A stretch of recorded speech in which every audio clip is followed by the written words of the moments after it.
clerk will read out the names.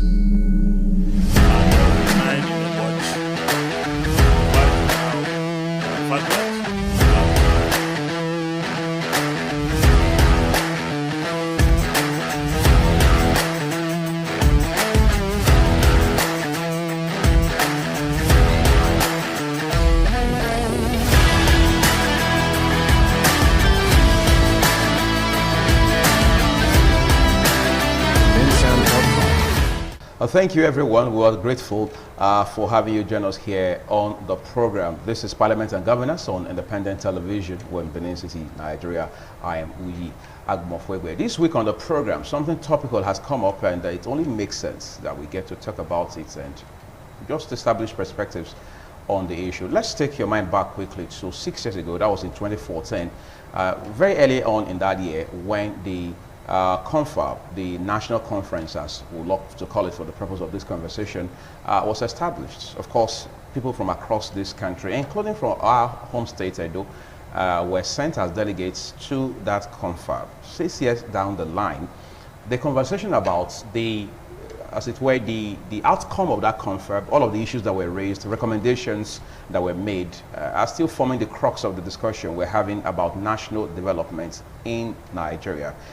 Just in February this year, 2020, the Senate set up a committee to review the Constitution. In the middle of that, the Senate has also promised that it will set up subcommittees to look at the 2014 CONFAB reports, and then all, yes, I say that again, all of the bills that are related to this instrument passed previously by the Senate. The whole idea being that to move Nigeria past this point where it is. But let's also keep in mind that, amongst other things, two of the key issues that featured very prominently 6 years ago during the National CONFAB were insecurity and the issue of federal character, if you like, true federalism.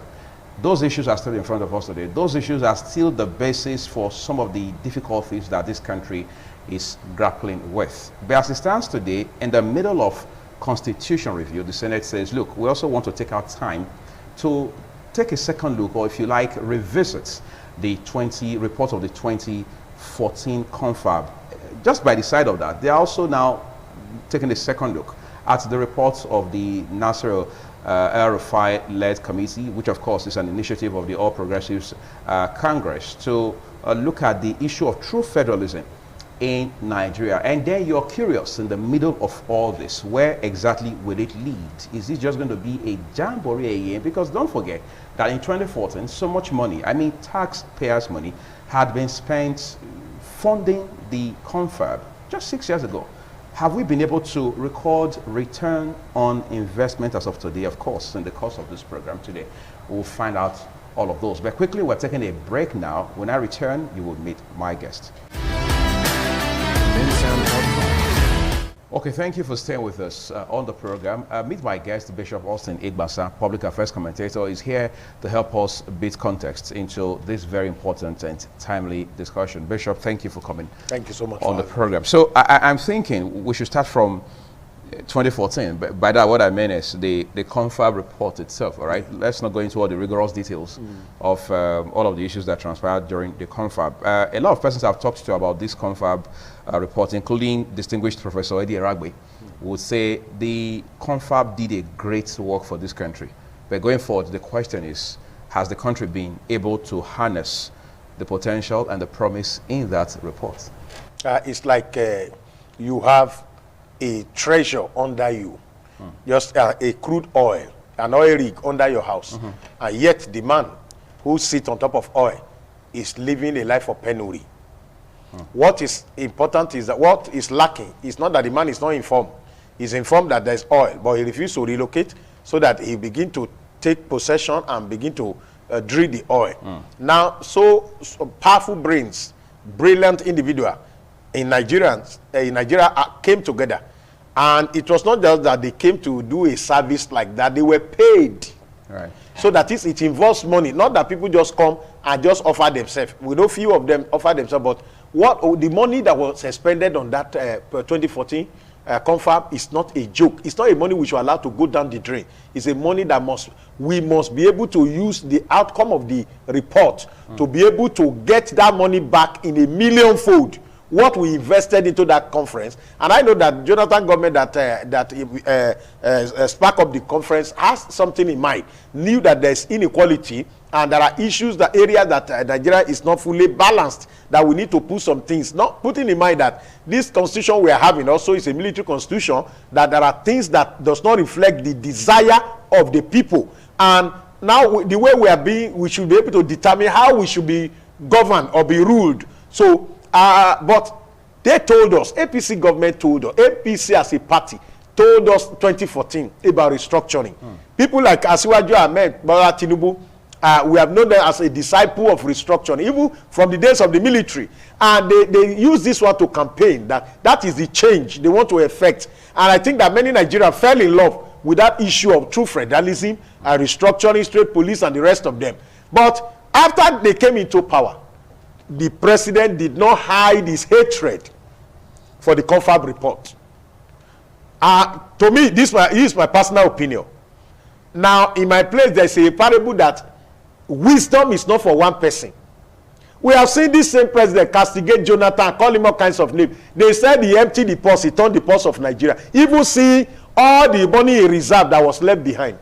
Because whatever you do to others will come. But it's painful today that the same man they call devil is the man that they are running around today. That they are running to look for him. And the devil has now become Jesus overnight. Because you see, anything you build with lies, anything, any house, in my place they say, when you build a house with saliva, they say it is dew that will collapse the house. When you use saliva to build house as your water to mix cement and block, by the time dew drop, dew does not have weight. But because of what you bet it with insincerity, it will collapse. And that's why you see today, the same man they said is evil, who introduced TSA, BVN,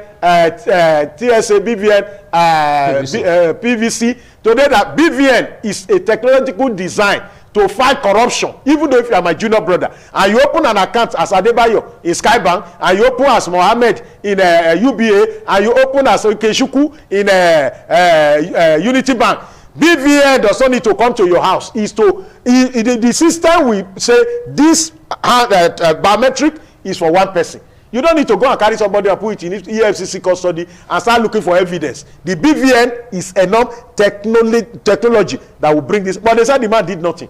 Today, out of the hatred they have for Jonathan, so that there will not be any glory coming, they said they don't want to open 2014 confab report. The president made it clear. Even when many Nigerians asked him that, look at this report, he made it clear that it will be inside the shelf forever and ever, amen.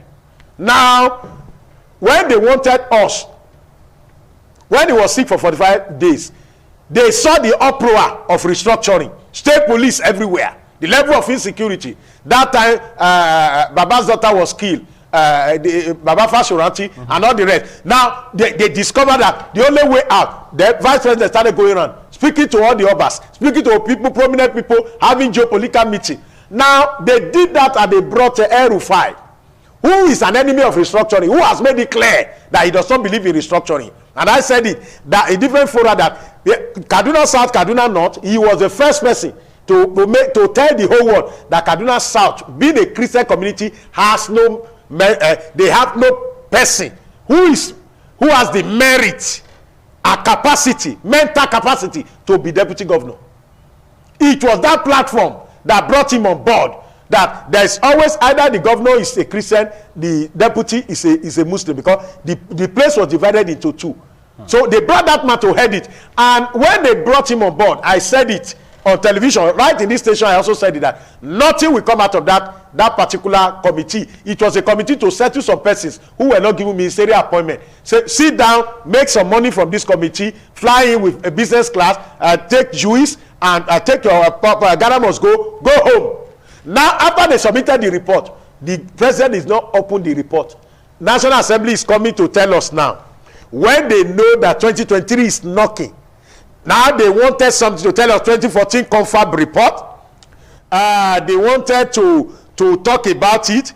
And after talking about it, they are going to take a stand. What is going to be their stand? Now, they wanted, now because they knew that restructuring is on the front burner. And for now, Nigerians will not be taking for a ride for 2023. They needed to strategize. That same report they dump. The president didn't say anything about the report.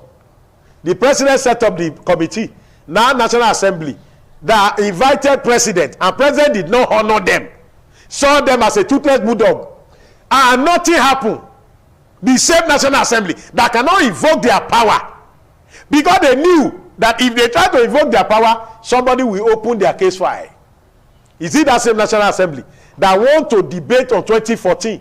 They wanted to set up some committee for some boys to eat now. After eating again and pushing us toward 2023.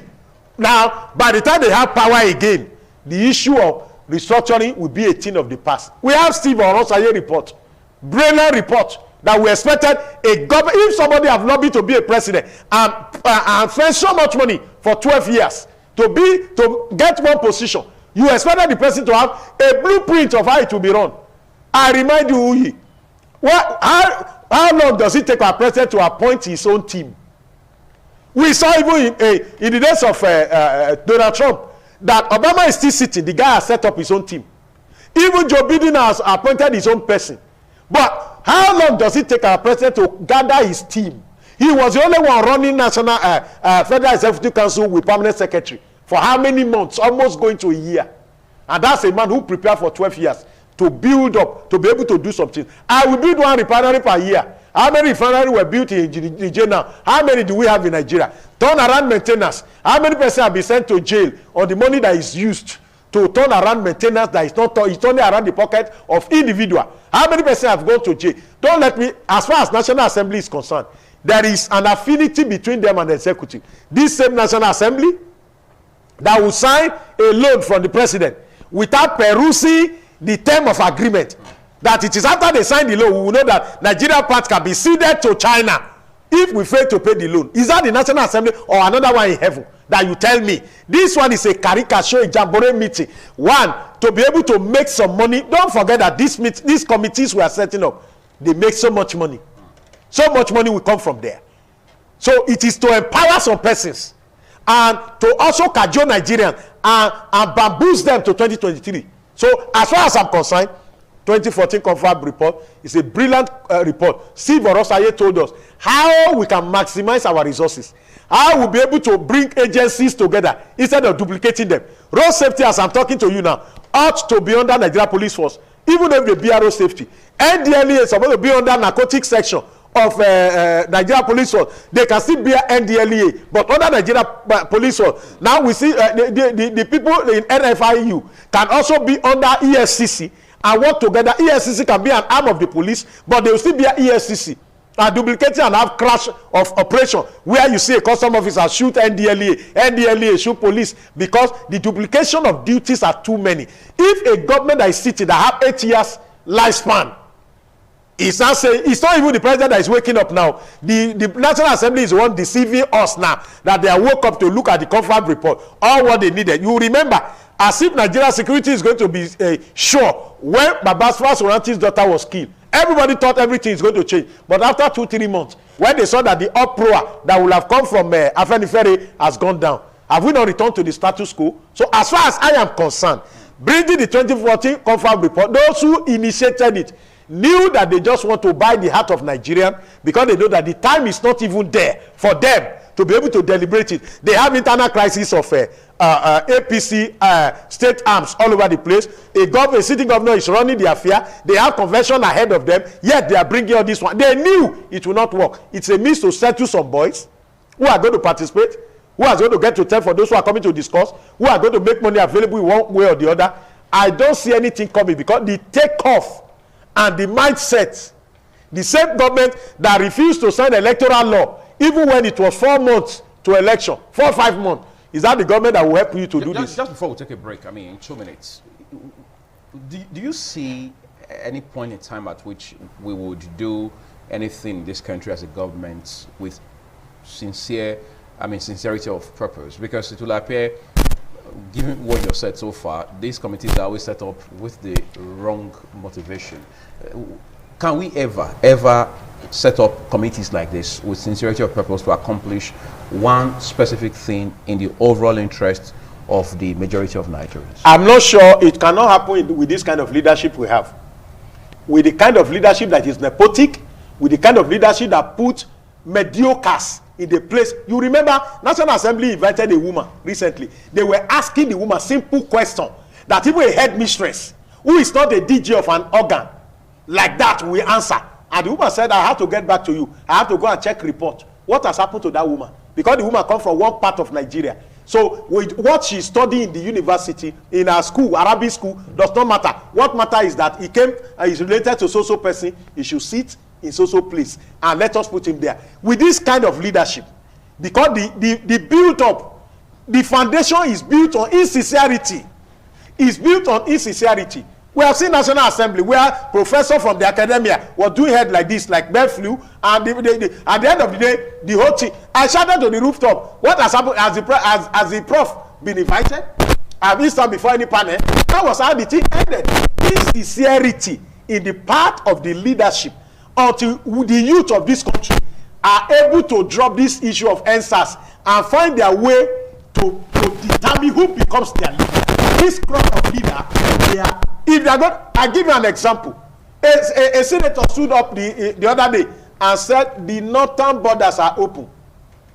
The southern border is shut. You call that one Nigeria?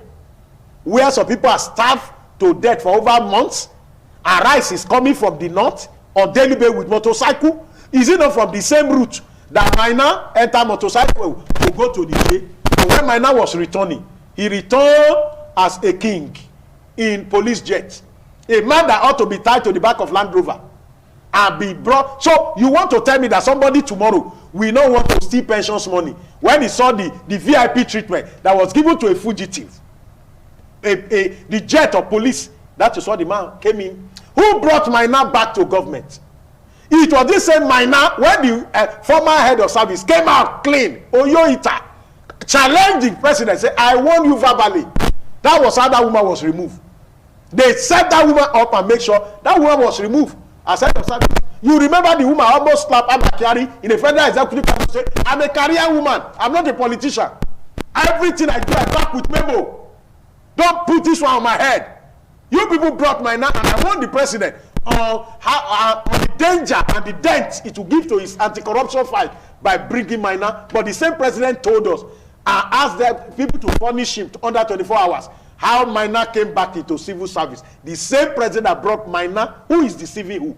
That woman that stood by the truth today has been booted out of civil service. We're just going to take a quick break now. Two more issues we must make sense of before we're done. Stay with us. So, Bishop, I want to ask you this quickly. The issue of insecurity on the one hand, then on the other, we have the challenge of true federalism. I mean, my whole life as a young man, I've always heard about resource control, especially as it affects the issue of crude oil, what some persons now call the black gold. But let's first talk about insecurity, because Nigeria, some persons will say, has never been this troubled as far as insecurity is concerned. At a point, some persons had thought, well, it's only in one part of the country, but today it's a countrywide phenomenon. It's a menacing experience that most Nigerians are now having. Look at Edo State, for example. Let's just take the case of the Benin-Auchi road. It's almost a no-go area for most people. As of today, one of the issues we understand were raised very vehemently during that confab in 2014 was the issue of insecurity in this country. In the last 6 years, we probably have not fared any better than we did in 2014. Does this confab, I mean, does this report from the confab have any potential to address some of those issues as far as insecurity is concerned? I'm sure the ingredient of that confab report, also state police is there. Okay. Devolution of more power to the state. Yes. These are embedded there. Right. And you see, because this country is not one, we always say we are one. I was talking yesterday on radio and I mentioned a man that does not have secondary school certificate and is an inspector in police force. He cannot even address you in English. He speaks his local language. And you ask him, how did you people get there? He said, whenever there is recruitment, they come and gather all of us and put us inside. Now, as we are talking right now, Inspector General of Police is supposed to have gone on retirement leave from November. And the next man who's supposed to be there is a southerner But they are having problem on how to appoint that man. That's why they still kept it. With the NSAS problem that are happening in this country, what is the IG still sitting under a sane government that such man who is on the table of leaving the force and having this kind of calamity in his time? Now we are talking of NPA yesterday using over 1 trillion. Lagos is going to use 1 trillion for recovery. Now, this one happened under the nose of a man out of his negligence since 2016 about the excesses of SARS. And yet, the man is still kept there. He's doing excursion from state to state, wasting money, taxpayer money, to be entering state and say he's visiting to check police station. Is that what we need? We needed another person. The Southerners must be appointed. They saw, you see, the Northerners saw this security architecture as their family right and go through Nigeria history. Apart from Buhari's government, there have not been any government that have been this nepotic, where you see people from one side of Nigeria. Now, another question is that if there's no sense of belonging in all these parts, why will an Urhobo man not become a DG of SSS? Why will an Ijaw man not become Inspector General of Police? Why will another person, a Yoruba man, be the DG of NIA? Then the head of custom coming from Ishekiri, and we share this one. We are able to see that. If they see that security meeting, if that way they, all those 2 guys that are there, they know nothing about what is going on. Just, I have no power of my own. Whatever they say, just stop it. I tell you today, India, as far as army is concerned, even the chief of army staff is more powerful than the chief of defense staff. He's closer to the president than the chief of defense staff. And why are they still retaining the service chief? The man said he didn't want to experience what he experienced in 1983. Is it about him or is it about the constitution of Nigeria? Are they not civil servants? Are they not specified age they must reach before they are eased out of the service? Why has the National Assembly not invoked their power on the president that he has committed an impeachable offense to keep those people above their age? You thought the armies are happy when they knew that each course in NDA must produce chief of army staff, and over 6 years we have kept some people there. The last time we had a discussion here, we were talking about the president told them the best is not enough, and I was on this same program here. I told you that when a man best is not enough, what you expect from him is his worst. When a man has given his best and you say it's not enough, what we're going to see from that man is his worst. Tinubu told us that general will solve Nigeria problem. They use insecurity to campaign. Chibok gets all over the place. All their own now. They don't allow people to do protests again. The only NSAS protest is the one that saw the light of the day, because this government is the government that you must not talk. The same Jonathan signed Freedom of Information bill. But today, even media houses cannot talk. You have to be fined. You have to be scripted on what to say and what not to say. It was not like this, but we experienced it in 1983. So what we are seeing today is a military democratic networking, wherein the right of Nigeria are being trampled upon. What right has the president have not to come and brief the National Assembly? Now, if they cannot brief them, is it on me on the street that is going to brief on what he is doing? Is the National Assembly not part of the representation of the people from each geopolitical zone? Is it also wrong? Tell the people, the representative of the people, what effort that is being put in place to curb the insecurity.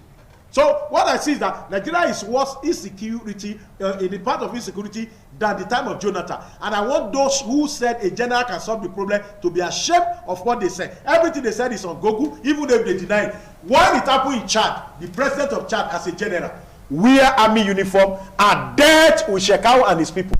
I want to see the commander-in-chief wear army uniform, because that was what they used to deceive us in 2014. That Jonathan is not, he don't get sense. Now army gets sense. Now he know how to fight war. He fought war during, so let him wear the same uniform, the way president of Chad, and help us. Because that was what they used to campaign, that economy is going to go to the roof. Today we have more than 35 million people out of job.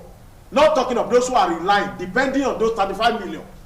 So we are not the capital city of poor people. All those who did not stay up National Assembly, they didn't bring their salary down. They didn't cut their salary. They didn't do anything to alleviate the pain of their people. I am very sure we are likely going to fragment this issue of the 2014 confab report, because several elements are embedded in it. All right, but going forward, the point is every Nigerian is looking forward to a situation where this move by the Senate in particular will go beyond setting up committees and subcommittees to actually dealing with the issues from their very roots. Bishop Austin Igbasan, we are always grateful for your time here with us on our programs. That's what we're leaving it on Parliament and Governance for this week. I am Uyi Agbomofoegwe. Our coverage on ITV continues. Enjoy the rest of your evening.